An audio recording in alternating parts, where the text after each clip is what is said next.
This is Defenders TV Podcast on TV Podcast Industries, and we're talking about Ironheart, Episode 3. We in danger, girl? I'm only doing this because I have to. Not because I'm a bad person. You're joking, right? Everyone you're talking about is a criminal, including you. No, I'm not. I'm an engineer. What I'm building is... Important? iconic. Look, anyone who's ever accomplished anything iconic in life has had to do some questionable things to get it done. Before my hood, I was a nobody. But with it, maybe a little unsavory, but yeah, I'm unstoppable.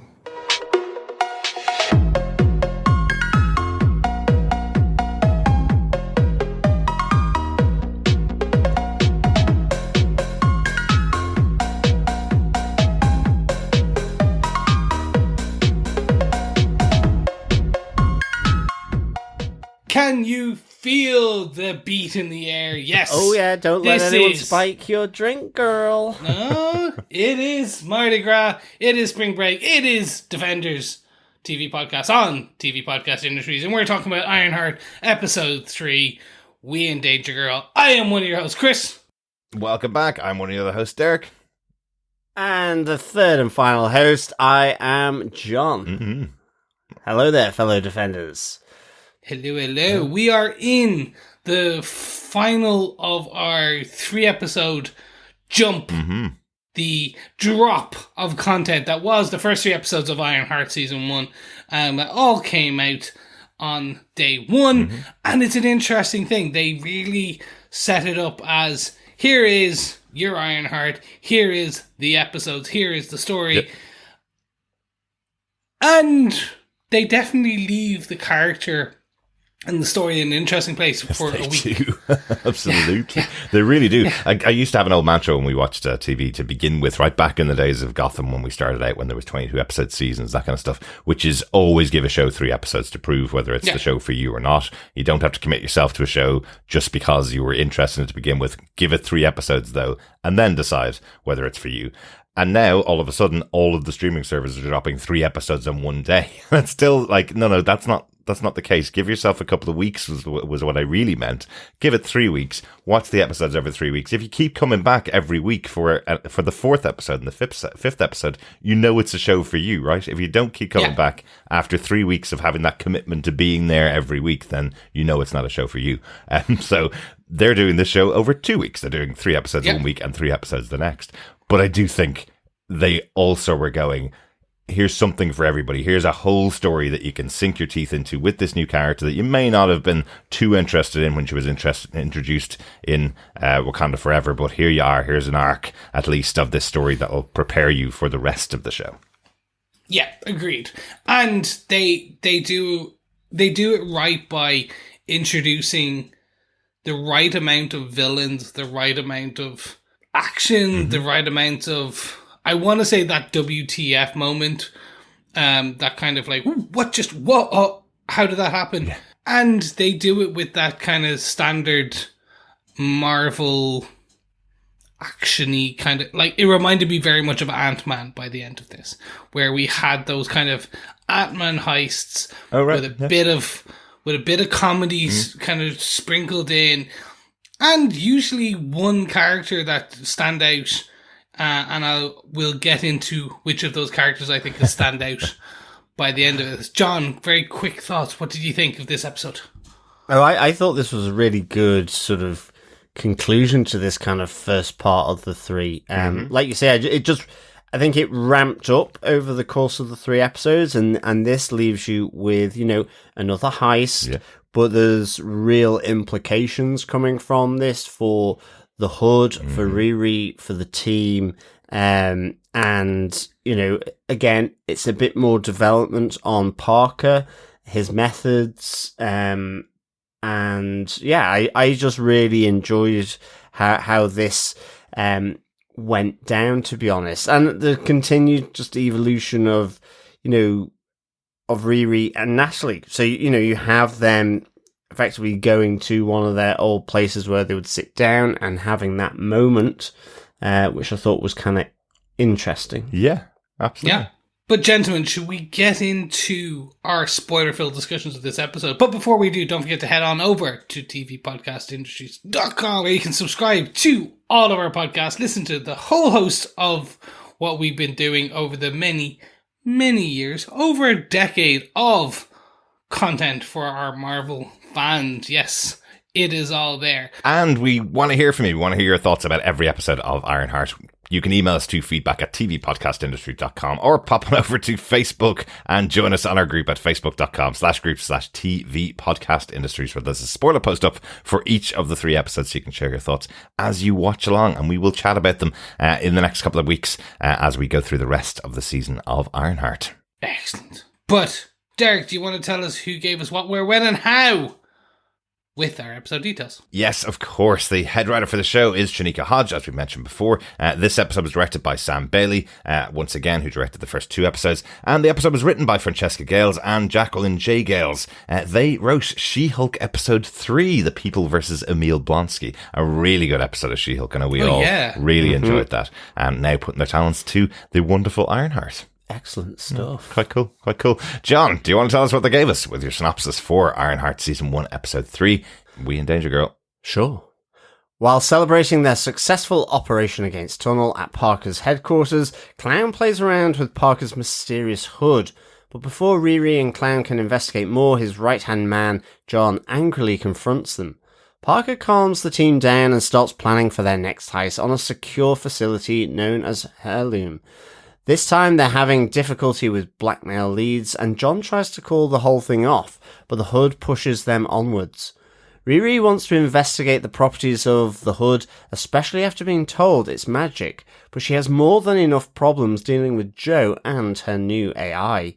Joe McKillicuddy has plans that he insists she look over. While at his house, Riri learns he has a bigger secret than she thought. Joe is actually Ezekiel Stane, the son of tech genius Obadiah Stane, who died trying to kill Tony Stark. But he entrusts Riri with some of his experimental new biomesh skin on the provision that it doesn't get traced back to him. Riri uses the biomesh skin to help get some cloak tech inside Heirlum for their next job. She wants to get a sample of the hood while Parker is busy with the heist. But things go awry, and Riri triggers the alarm system. As they all escape, John learns of Riri's attempted betrayal and confronts her, promising to demote her with his trusted knife. But Natalie manages to get through the security systems of Heirlum to save Riri with the iron suit. As she does, John remains trapped in the secure greenhouse and suffocates from the biosecurity measures. Inconsolable at the death of John, Parker screams for the hood to show its true self, but instead it shows him the death of John and an image of Riri's iron suit. Safely home, Riri realizes things were worse than she thought. She left Ezekiel Stane's biomesh skin behind her, implicating him in the unsuccessful heist. Ooh, lots of reveals, lots of moments, lots of big things happen in this episode. And John, once again, you're the only John on the Ironheart team. Yes, that is true. Yeah. R.I.P. John. R.I.P. John. We hardly knew you. He was a bit of an a-hole, though, thankfully. Yeah, You're the better John. Well, he was HR. Yeah. I will demote you with my knife. And will we get into our case notes for this episode, guys? Yes, let's kick off with case note number 1, the magic hood. Mm-hmm. So, technology versus magic. It is a magic hood, or it is technology, we just don't know what it is. It is indistinguishable from magic. But we know magic is part of the MCU, so it is a magic hood. Yeah.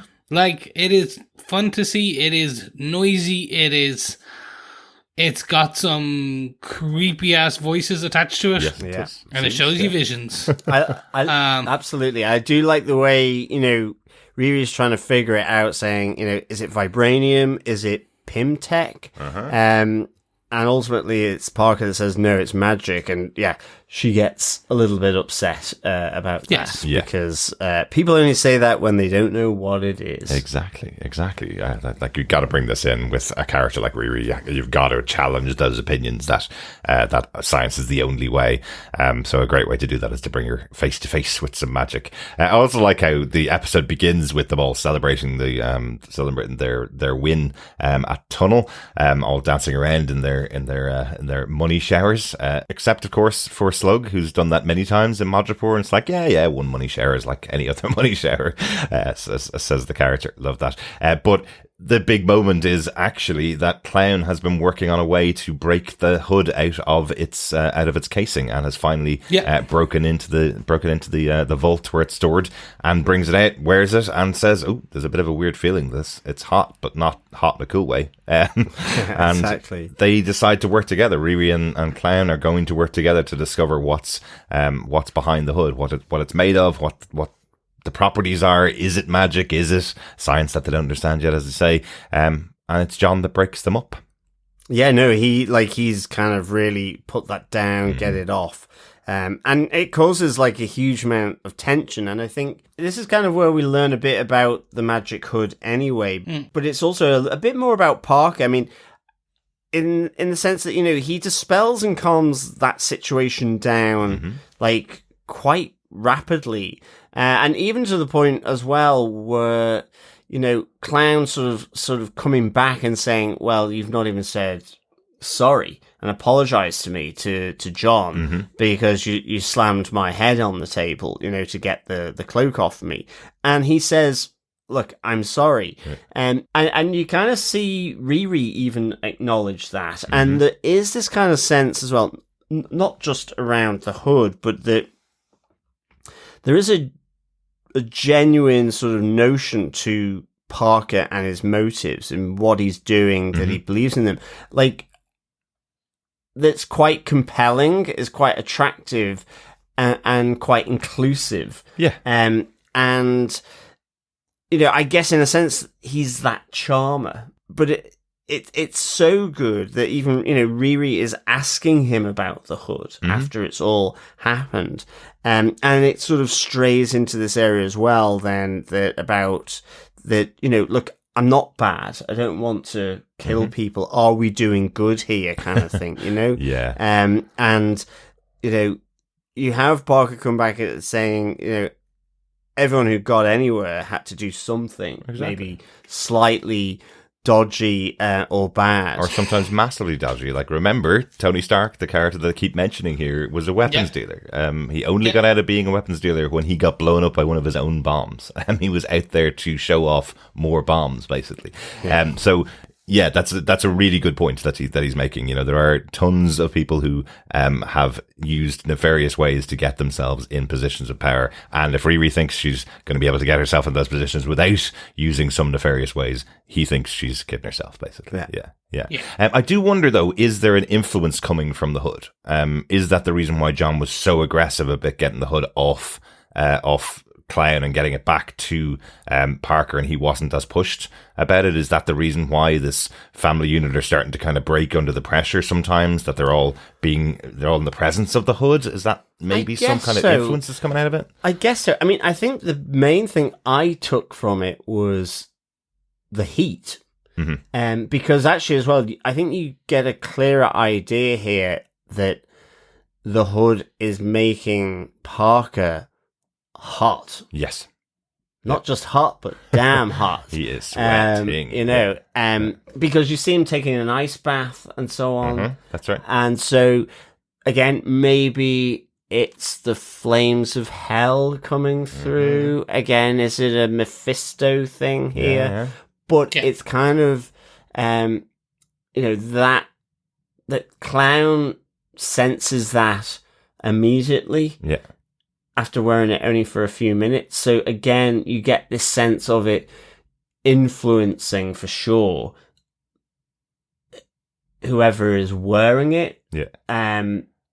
Not too sure about sort of more broadly, but it's you do get that sense, and you get this sense of it being a heat that's coursing through the veins of of Parker with, you almost, I think, hear a bit of a sizzle, actually, when the veins grow more. Well, that's what I was wondering. Body. We were talking about last episode as it being veins growing. Is it more burn marks that are coming up? Maybe, and the scales. Body? Yeah, that it's burn. He's getting scabs and second or third degree burns from the hood itself. Because we hear John coming into the room when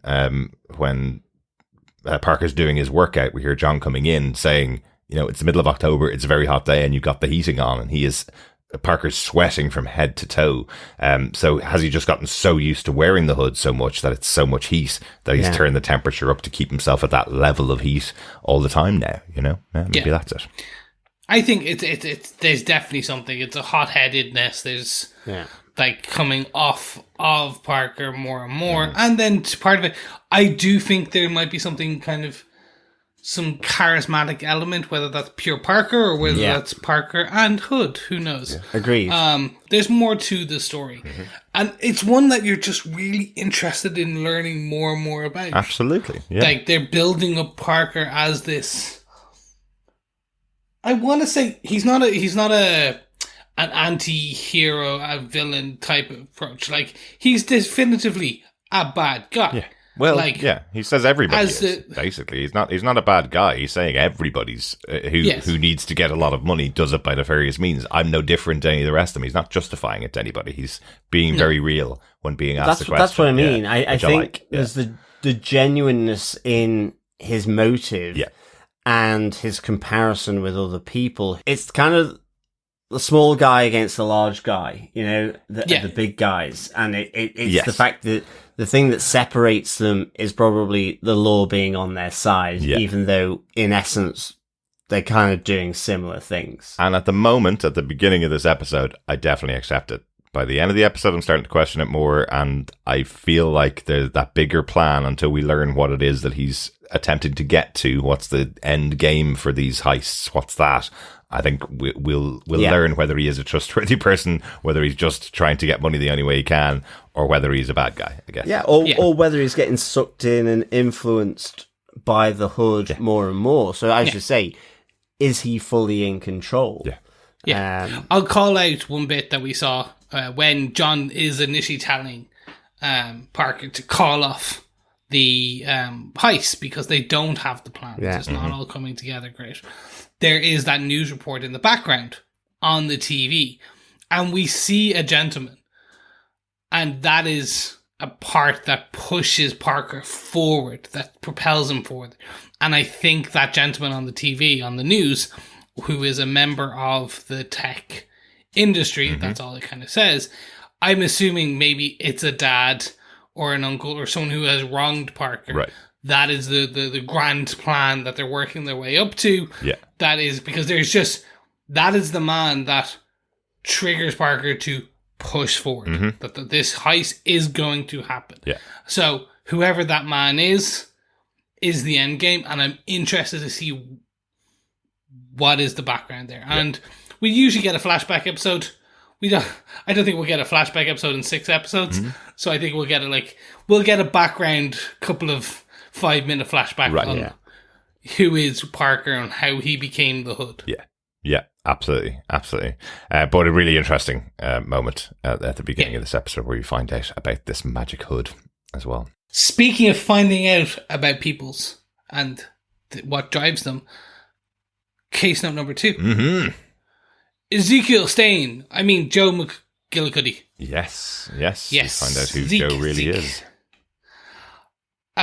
This had been kind of spoiled for me via some comic books, kind of internet sites, on who they quote unquote thought this character was going to be, because the actor is such a famous actor. He was Han Solo. Like, you're not going to get this character just to play a Joe Bloggs. So, unfortunately for me, that was ruined, but I like how they're doing this. They are making this character meek and slightly crazy, and his ironmonger is being drawn out by Riri. Yes. The evil, he is our big bad by the end of this. Maybe.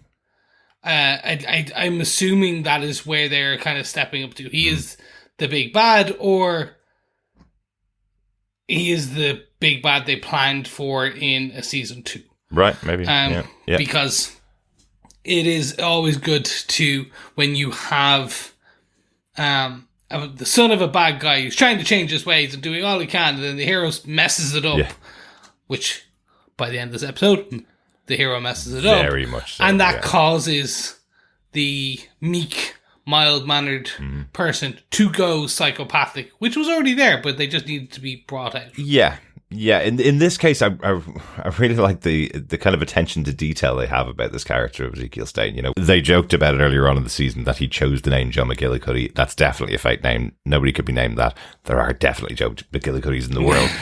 But I like that they already called it out. This guy's got a fake name. But he's hiding behind this name because he knows for a fact if anybody ever finds out that he's connected to Obadiah Stane, who tried to take down Stark Industries, and he's involved in tech, they will instantly have an assumption about him. They'll instantly assume who he is. They'll instantly have a negative connotation to him. And he doesn't want that. He doesn't want any connection at all to that world. So he's tried everything he can. And there's almost that moment we mentioned in the last episode where he says he's never touched any of the technology that he's been gathering from all across the world. He doesn't put his hands on it, doesn't get involved in it. There's almost that heroin addict that is surrounding himself by heroin. You know, it's almost that feeling about him as a character that he doesn't want to get involved because he knows how bad it could go for him if anybody connects him with anything negative. But he can't resist. He can't help himself getting near it all. Well, that's it. Although, as he says, I guess the spin that was put out that, you know, he died in a plane crash. I would die, yeah. But he knows that's not true, that he went full supervillain. So, like, you know, he's also opens up here to Riri about that. But I like then that he says, you know, you have the same energy as him and I can't be a part of it. I've tried my whole life to not be like him. So again, it's the reason why he's not touched the tech. He feels like he will kind of turn into his father, and you have Riri saying, well, you know, you are your own person. Yes. Like, there's a choice here. It's like, you don't have to be, you know, Obadiah Stane Mark II. It's not like being the Hobgoblin or whatever, you know, in terms of Spider-Man. So it's like, it's just, I like how it hints as to why he had his kind of peculiarities in the second episode, why he was sort of being really specific. So, I mean, just the fact, it's also to note that she finds out ultimately by putting his dad's ashes on the floor that's in the plastic bag. And I have to say, you'd think for a guy that did have some kind of tech element, even though he doesn't like to necessarily brag about it, he would have a better Hoover that he did, because when he hoovered, I'm sure it was pumping out dust. It was. Rather, like, it really wasn't. It was blowing it all over the place. It was, yeah. I think that's kind of the joke. And I wonder if it's that he doesn't want to have any technology at all in his house, so even a good vacuum cleaner of some sort could possibly give it away and show that he's surrounding his house in tech. Like, remember, he keeps all of his good tech off-site in the silos, so I wonder if that's part of it. Yeah. I will quickly just call out how quickly he moves forward in terms of this. Like, again, what we see with Riri and Tony was always that they were surrounding themselves in a suit of armor. Like, they were putting it on. Where Ezekiel Stane in here, plus in the comics, he is more biotechnology. Yes. So we see here he is implanting himself with, and he talks about it even, he's like, I have all these ideas of like muscles that will allow people to lift 3 times their weight and skin that makes you bulletproof. He talks about all these things, and we see then that he's already started to implant himself with a chip. So within 24 hours. Do you know, there's some really good moments with that as well. Firstly, I love that he calls over to the house and Riri's mom, Ronnie, answers the door going, "Why is there a middle-aged white man in my hallway?" And he goes, "He's 36. Chris, he's younger than all of us. Every single member of our team, he's younger than us and being called middle-aged." What does that tell you? We're not even middle-aged now, we're old. Oh, wow. Don't have his haircut or his beard. That's the pointer. But also... Or wear plaid. Khakis. Exactly. But also, there's an interesting one in the middle of the episode, if you notice. So he pushes Riri to come to his house at 6 p.m. the following day, right? And then she gets a call while she's out, and we'll talk about the other side of it. While she's out, she gets a call from him going, "No, you need to come over right now." And then we find out when she calls over at 6 p.m. as originally arranged that the reason why he's calling her over is because he's cut into his own arm and tried to do an implant on himself with nobody around. And now he's going, "Please come over and bandage me up," basically. But I love that little thing in the background because it's not really mentioned as to that's why he suddenly tried to change the plans completely. But yes, he's tried to operate. I do like when he's at the door that he blackmails her and he goes, "And thank you for teaching me to stand up for myself." Yes. As he's kind of gotten his creative juices flowing from her pep talk, but he wants to kind of be that team with Riri. I love that I've got nanotech, I've got this biomesh fingernails that will never crack or break, biotech muscle that will repair injuries, and, because obviously this then becomes important for the heist because, Riri wants to modify the biomesh. I think he describes it to make it more illegal, effectively. And because she needs to get into, on this heist at Heirlum, which has this really peculiar security system that it will sense anything that's metallic or foreign that will endanger effectively the product, which is biology. So she can't actually go on this heist in her suit. She needs this biomesh to hide effectively a laser cutter that she uses to try and get a sample of Parker's The Hood. In a sense, he doesn't fully know what reason it is for, but he ultimately trusts her to, which, again, as I think you said in the last episode, more than likely some blowback here on this sort of, at this moment, blossoming relationship. Because he says, look, yes, make it more illegal, but make sure it doesn't trace back to me at all, so, and of course, as I mentioned in the synopsis, there is that issue. Well, absolutely. She effectively has put cloaking technology in the skin so that she can hide a weapon behind it. So this could be used by any person trying to get through a security gate and hide a gun. Yeah? He knows this. Riri lies to him and says she's just going to take it out in a test run and make sure that she can test it, which she could be doing. But no, she's going to the worst place possible. She's going to do a heist with other criminals and leave it behind, implicating the son of the ironmonger in a technology scam, effectively. So, yeah, this is not good for poor Ezekiel Stain here. No. And I do like the fact that he's doing this to hide, not for any nefarious means, just in case he gets found out, somebody will make that connection to him, and they're going to make that connection to him and this tech heist, effectively. So, at worst possible case scenario. Yeah, absolutely. I think we can go on to case note number 3, Gary and Natalie, and their sort of origin, in a sense, or their death. But a part of that connector is I do, with the previous pointers, I do like Riri confiding in Natalie saying, "I think I've created a monster in Joe because of all this sudden creativeness coming out around tech." And he's got like tons of blueprints that he just printed off overnight or sorted out overnight, basically. She's like, has some dope ideas, she says, in all the chaos of this sort of stream of consciousness of ideas.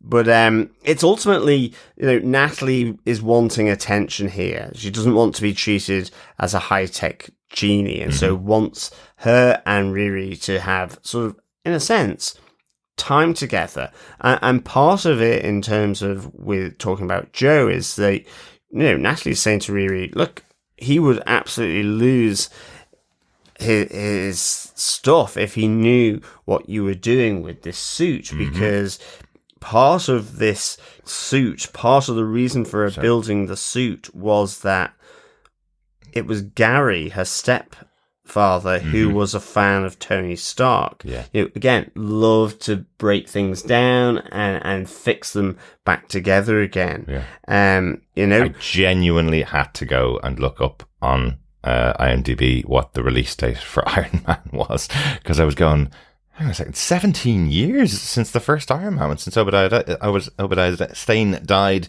This is the first Iron Man movie. That's what inspired Gary, and that inspired Riri, and Riri's only 18 or 19 years old. She would have been a toddler when the moment of I am Iron Man happened. Yeah. So yes, that's how long has gone by. And in the Marvel Universe, I think we're about caught up now to real timeline in Marvel Universe after the time jump with the snap. So we're around 2026, 2028, somewhere around 2027, 2028. Yeah. That's where so we are. around there. But I had to genuinely look it up and go, hang on a second, they're saying 17 or 18 years ago when this incident happened, and that all inspired Gary.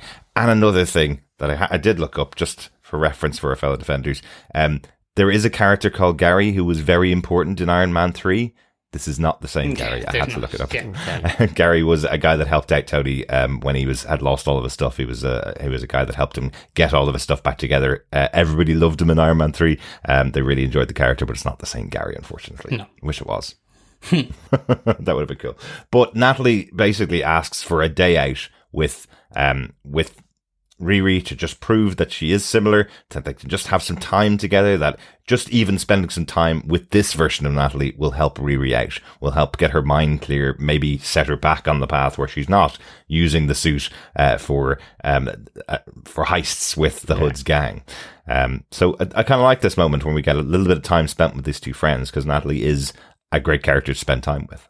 Agreed. And the way that they paired this casting of two actors is just phenomenal. They really they vibe off each other, or there's this chemistry, and it is that very strong. And it reminds me of Peter and Ned from Spider-Man, like the last three movies. It is that just best friend in jokes, things like that, and they really nailed that so well in the script, in the delivery. Yeah. And overall, just I think it's fantastic. I think as the backstory of Natalie and Gary is kind of fully gleaned out, I think what we get is that this is highly traumatic for Riri, and it has been. And it's only when you really understand that she was there and she was thrown out of the way by Gary, as Gary ran to protect Natalie, and the two of them were shot and killed in the drive-by. Yeah, we understand the PTSD, almost kind of panic attacks that grip Riri every now and again. Now, towards the very end of this episode, really makes sense as the walls come crumbling in. We've seen that Natalie is able to pull Riri back earlier in the episodes, but not being able to do it at that end point really shows how far and how deep the issue is. Absolutely. But it's fun to see that you know that these best friends have each other's back because they have given them time in this episode alone just to really kind of connect. Absolutely. Yeah. I mean, I think that first panic attack there in the repair shop, the car repair shop, Natalie is able to calm her down, as you said, Chris. And it's kind of that point where Riri is like, okay, like my Nat was the only one who knew how to calm me down when I spiraled, which is what her AI does. Like how, and it's how do you know how to do this effectively? Yeah. And so it's kind of that, the breaking down of those barriers or boundaries that she has with her AI high-tech genie. Exactly. Yeah. And one of the things that this indicates in the episode as well is that this is all built from Riri's memories of her version of Natalie. Because this version of Natalie says to her, I don't remember everything. I don't know all of the holes in my life. There's holes there. Maybe that would be the same if I was still that Natalie. I don't know that. I won't know that. But there are moments when she is just an AI bot. She's in the scene of the crime where both herself and Gary died, and she looks down at the ground and sees the chewing gum that was in her mouth when she was shot to death. And rather than having a profound moment or having a moment realizing that Riri is freaking out, here she looks down and goes, oh, I wonder if there's a taste on that. Riri, pick it up and see if that chewing gum still tastes of my taste from 5 years ago when I was shot dead, effectively. So she is still a robot. Yeah. She is still just AI. She is still a program. And it's coming through here in that moment when Riri's at her absolute lowest. And then connected to that is she starts glitching when Riri goes into panic mode. So similar to when Riri had the gun pointed at her and Natalie glitched and stopped moving, there's potentially an even closer connection between Riri and the AI because it's created from her mind rather than it being programmed. Yeah. It's been created in a way that it's a closer connection to Riri than any other way of being created, I guess. Agreed. Yeah. It was a really well done moment. It's really sad what happened with Riri and what happened with Gary and Natalie, but visualized really well as a really good scene. Definitely. Should we move on to our case note number 4, the failed heist at Heirlum? Yeah, absolutely. So as you kind of mentioned a bit of this earlier on, that the Heirlum heist has to be a tech-free zone, and they can't use their tech, so they can't use explosives to get in there. Riri can't use her iron suit to get in there, and John can't use his knives to get in there. They have to, if they do get inside, it's fists and fists alone that will get them into this and out of this heist. And of course, there is the benefit that they have where Parker has the hood, where he can invisibly walk in. So Riri makes the plan that she's going to send the suit off to act as a sentry while she, not in the suit, goes inside, uses the tech that she got from I guess we can call him Zeke now. Yeah. She used the tech that she got from Zeke to hide a piece of equipment to take a bit of the hood's hood so that she can study that. Yeah. So I really liked all of this, absolutely. But there was just a little niggle as to why you would attempt to do that here. I mean, in the end, I was like, why would you attempt to get that sample in this high-pressured environment in this way? And so the excuse she gives is that he will be so distracted by the situation that he's in, he will not notice at all if I've taken a piece of the hood. You do wonder, since Clown broke in to the vault. Exactly. I wonder, maybe it's just a drop line or a scene or an extra line that could have fixed it, where you see him going back, putting it into the vault and changing the code, so it will take Clown another 3 months, and by the time she figures out how to break into the vault again, all of the jobs are done. The end of the line has come, and it doesn't matter anymore, or whatever it is. As I say, I loved the whole heist sequence, the failed heist, absolutely. But it was just that little niggle.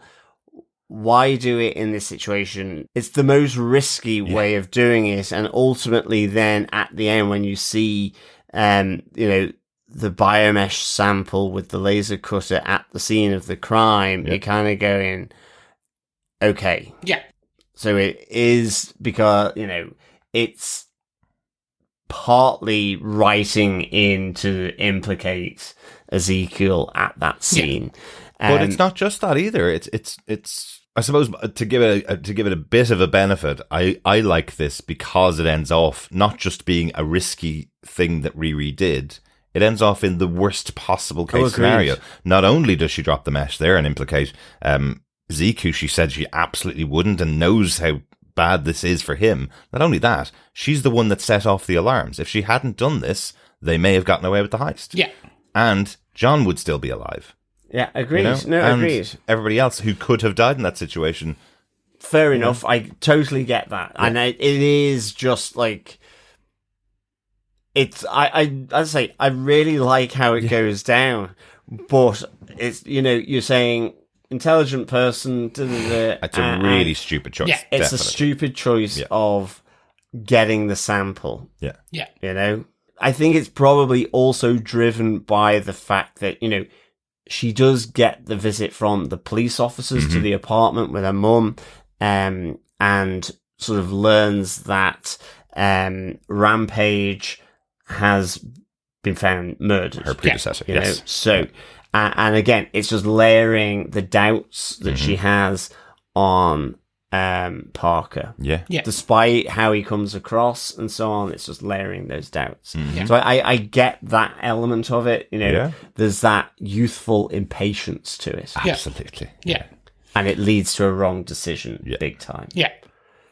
And it also shows through part of this failure, it shows the crumbling psyche of Parker. He is he does straight up just kill. Like it's even a failed heist on his side as well, because there was again no plan.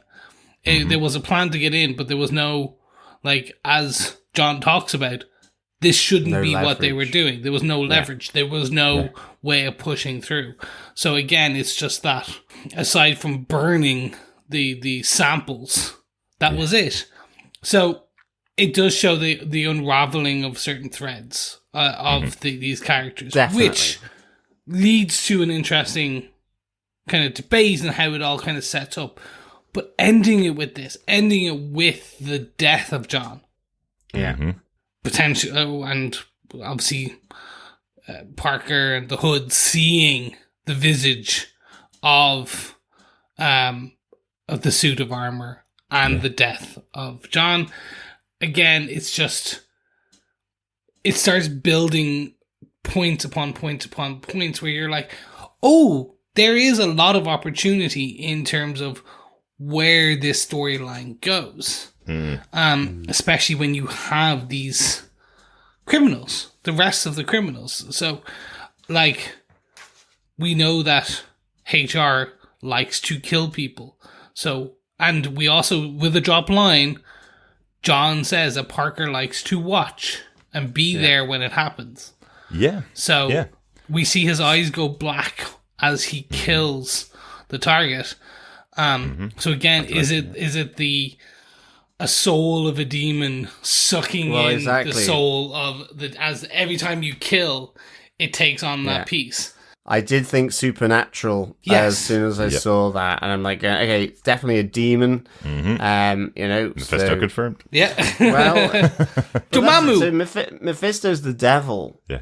Dormammu is effectively a god in the Dark Dimension, but I think is referred to as a demon. Trying to think if the devil is... Yeah, devil's a demon as well. I mean, I guess both of them, it's a toss-up, heads or well, there's tails. also there's the Dark Dimension Krothok, which is the one that's connected to Wanda and the Scarlet Witch. There is many. I think they're going to lean into pushing that, oh, there's a demon, and it will be a demon. It may not be Mephisto. Right. I think at this point they're going to string Mephisto along as long as they can. Yeah. I think they accidentally fell into Mephisto in WandaVision, where for some reason somebody thought it would be hilarious that this theory would come out, and they never had any intention. And then they had an intention to have a joke about it in Agatha, and everybody went, you better bloody show us him soon. Yeah. And I think this is where they're going to show us him. I think we may see Mephisto by the end of the season, because they did that trick last year in Agatha. I don't think even Marvel would do it a second time. I think we will connect to, even if it's not Mephisto connected to the Hood, I think we may see Mephisto with this series. Look, let me just say as well, if they do, it suddenly opens up Damnation, which is great. Yes. Yes, that's some great story arcs. Yes, absolutely. Anything else about the failed heist that we want to talk about? One thing I really liked when Hunter confronts Hood about why he's there. It's just an interesting moment. He realizes that the Hood is behind him already. So I wonder, was he in possession of the Hood at some point in the past? This guy, is this how the CEOs of these companies got to the positions that they're in? That they used the Hood in the past? Maybe. Possibly. and the hood stole, and Parker stole the hood at some point, because he realizes that he's there and then looks at him and says, I've seen this before, a flamboyant young upstart taking out the competition. So I wonder if that's what it is. But you're right, that moment where after all of that, Parker just looks at him and goes, sign the contract, and give him the contract without any real leverage like he had with the CEO. He's like, oh, we'll just burn all your samples. We'll do it one by one. And, instantly he's caught out in that. They do one. The technology's in there. Hunter knows this. Everything's now in lockdown. It's all done. Yeah. Riri's technology sets off the alarm, and that's it. That's the end of. He tells Parker to get out of his sight, and Parker does that. He puts the hood out of his head and snaps his neck. It is, I think, the tech, but is it not also the fire? I mean, like, the clown sets one of the, greenhouses on fire. Yeah. And that's the bargaining chip that Parker initially has, or what he thinks he has, over Hunter Mason. Yeah. But of course, that's when the doors close on Clown and the blood siblings, and that's when the CO2 starts to get pumped in order to put out the fire, which it does. So, and then it's like you have nothing. Because I was kind of thinking, it's like, it very much looks as though it was the laser, but then I'm like going, but she's literally just set fire. I mean, even non-high-tech places have got a fire system. So, flash blinking, you'll miss it. The hacker does turn off the fire suppression system. That is one of those things that are on the laptop for a split second as they are tip-tapping away on the screen. It goes fire suppression system, deactivated. Oh, okay. So that's it. Because I double checked that because I was like, that doesn't make, but it is. Okay. Very, very quickly before we move on to the our next case note. For those who are interested in the hood, there is the What If, which we have covered on this podcast channels. Yes. The hood is in one of those episodes, and the character of the hood, the mantle, is taken by, I'm not going to spoil what that storyline, but that mantle of the hood and the hood itself is taken by one person and another. So it could be, Derek, as you're talking about, which is the hood was already on someone else who had rose through the ranks, and essentially Parker stole it and became the new hood. Yeah. And that's why they're aware of this. So it is that kind of cabal of crime syndicates led by the hood. But the hood has now been stolen by someone else. Now, maybe that's Parker's dad. Maybe that's Parker's old boss. Maybe. It's some form of that. And essentially, all these highfalutin CEOs all report to this original hood. And I think that's an interesting, because we saw something, that at least the mantle of the hood being passed or stolen or taken in that What If. And it's an interest, because again, for those bit of weird lore, this was supposed to come out before What If. So we were supposed to have known and seen the hood before we first met the hood, technically in the What If. Yeah, exactly. So that's what makes it fun writing the synopsis for this episode, because you're for any of these episodes, because you're constantly going, Parker's Parker, the hood's the hood. They are two distinct characters, but when Parker has the hood on, he's the hood as well. He's got the mantle of the hood while wearing the hood. So it makes it really interesting writing the synopses for these episodes.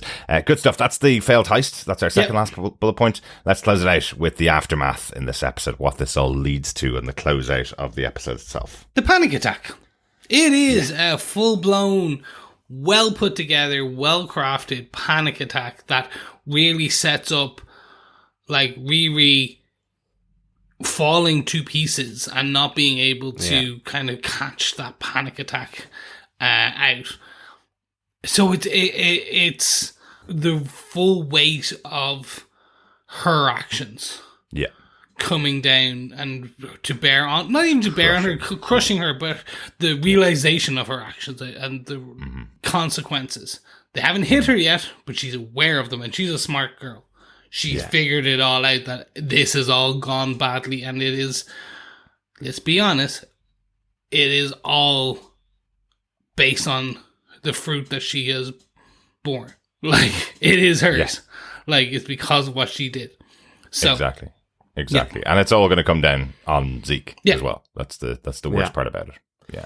And also, then, as you say, it's you have Parker lashing out at the Hood, effectively saying, "I'm done with you." You know, really cut up about John dying. And as you say, the Hood shows Parker both sort of the final moments of John suffocating, but also then who effectively was really behind his death with the silhouette of the Ironheart suit there. Yeah. And I wonder as well if it sort of hits more because, you know, as they're trying to escape from Heirlum and the failed heist, Parker is saying, "Where's John?" Yeah. You know, Riri, get up there in the sky and get him.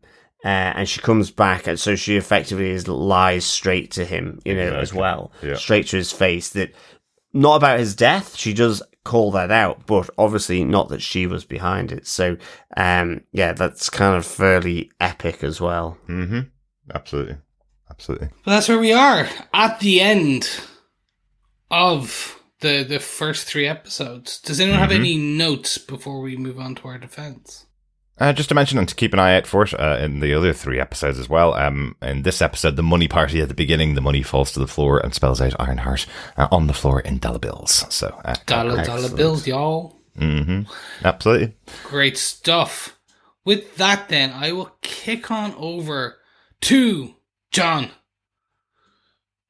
Unlike your namesake, you are still alive. So will you tell me, do you defend this episode of Ironheart? I do. I give this 4.5 bio threats out of 5. I really, really enjoyed the whole episode. I thought it really had that momentum up right to the end with both Parker lashing out and Riri sort of freaking out and panicking out. And I kind of like that because I think actually what these first 3 episodes have done, they've kind of run these 2 characters parallel in terms of, and that's why they've, in a sense, they've kind of come together.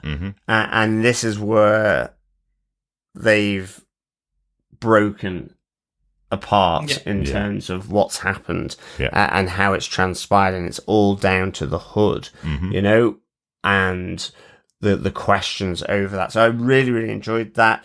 I loved Joe and Riri in this. It all just flowed really, really well. Great. So 4.5 bio threats out of 5 for me. Excellent stuff. Derek, do you defend this episode of Ironheart?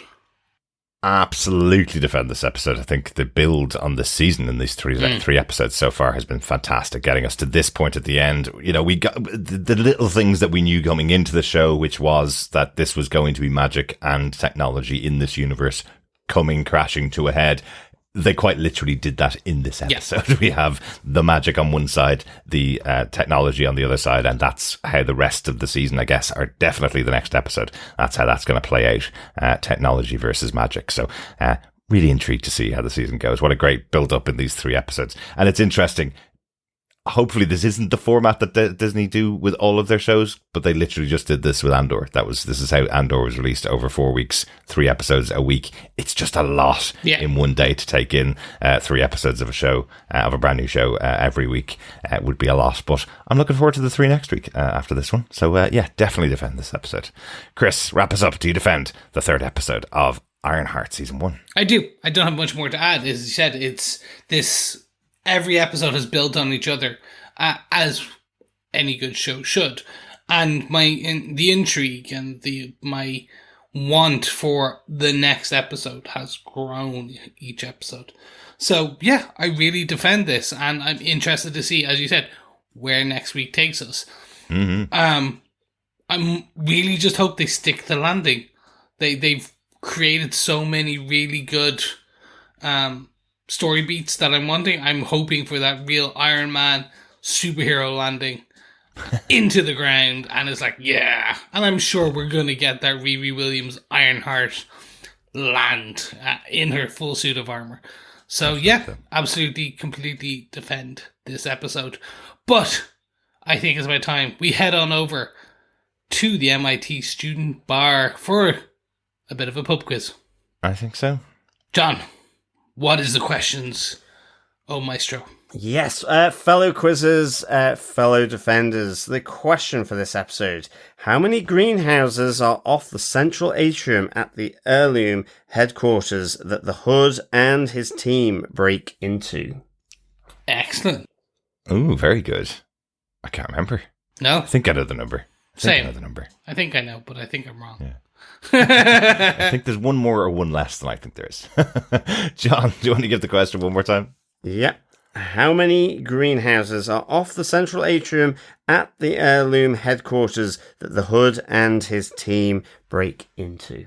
Great stuff. That's the third question of 6. There'll be 3 more next week, and all you need to do at the end of the season, once you have all 6 correct answers, is email us to feedback@tvpodcastindustries.com, and you'll be in the chance of getting your hands on some Ironheart goodies. If you've missed any of the questions, pop on over to the website at tvpodcastindustries.com. All the questions should be up there under pub quizzes on the top center, I think it is, at the moment, and you'll see all the questions for the Ironheart quiz. That's it for this week. Hopefully, we'll get to hear your feedback and your thoughts on these 3 episodes. If you haven't sent them into us yet, you can get them into us through feedback@tvpodcastindustries.com, or pop on over to our Facebook group at facebook.com/groups/tvpodcastindustries. And there's a spoiler post up there for each of the 3 episodes that have been released so far. With then that, it is time for us. I was going to say to go have a panic attack, but no, it's time to us blast off like Riri into the Chicago air. So with that, we will speak to you very soon as we cover episode 4, 5, and 6 in the near future. Yes, episode 4, Bad Magic, 5, Life's a Glitch, and the finale, The Past is the Past, are released on July 1st. So until then, we will speak to you again soon. Absolutely. See you next time. Thanks so much for joining us. Thank you so much, fellow defenders. Speak to you next time. And until the 4th episode, keep watching, keep listening, and of course, keep defending. Bye. Bye. Bye.